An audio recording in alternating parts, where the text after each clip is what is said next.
আসসালামু আলাইকুম এভরিওয়ান। আপনাদের দেখাবো মিরপুর চিড়িয়াখানায় আমরা কি দেখলাম। প্রথমেই দেখা পেলাম এই পাখিগুলোর, তারপর এই হরিণগুলো, ওরা সবার হাত থেকে ঘাস খাচ্ছিল। হরিণগুলো অনেক সুন্দর ছিল। এখানে ছিল রয়্যাল বেঙ্গল টাইগার, স্ত্রী শিউলি ও স্বামী কদম, কিন্তু এখানে ছিল শুধু কদম। গরমে বেচারার অবস্থা খারাপ, আপনারা দেখতেই পাচ্ছেন সে পানিতে নেমে পড়েছে। এই পুকুরে আপনারা টিকিট কেটে মাছ ধরতে পারবেন। কুমির দেখে বোঝার উপায় ছিল না এটা জীবিত নাকি মৃত, এমনভাবে হা করে বসেছিল। বানরপল্লীতে অনেকগুলো বানর ছিল, কিন্তু সব রকম বানরের ভিডিও করা হয়নি। আমি এই দুইটার ভিডিও করেছি শুধু। তারপর আমরা এখানে অজগর সাপও দেখেছি।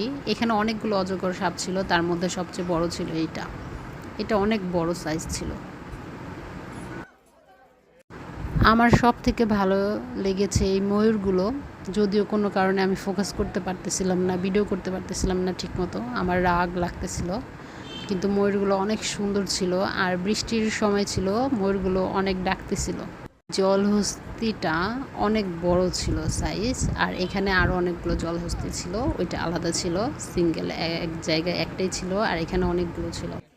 এখানে কয়েকটা ঈগল পাখি ছিল, তারপরে দুইটা সাদা কাকও ছিল। একটার মুখ একটু কালো ছিল, কিন্তু আর একটা ছিল ওইটা একদম পুরোপুরি সাদা ছিল। কাক যে সাদা হয় এই প্রথম দেখলাম আমি।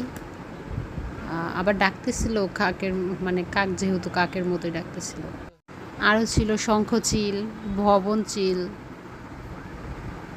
গরু ছিল, গাধা ছিল, ক্যাঙ্গারু ছিল, জিরাফ ছিল, হাত।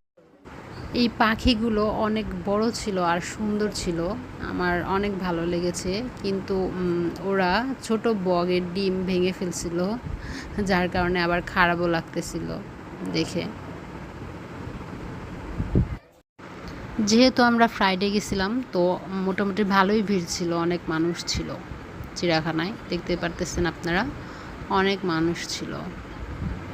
তো আজকের মতো এখানেই শেষ। সবার আমার ভিডিও কেমন লাগলো জানাবেন কমেন্ট বক্সে। সবাই ভালো থাকবেন।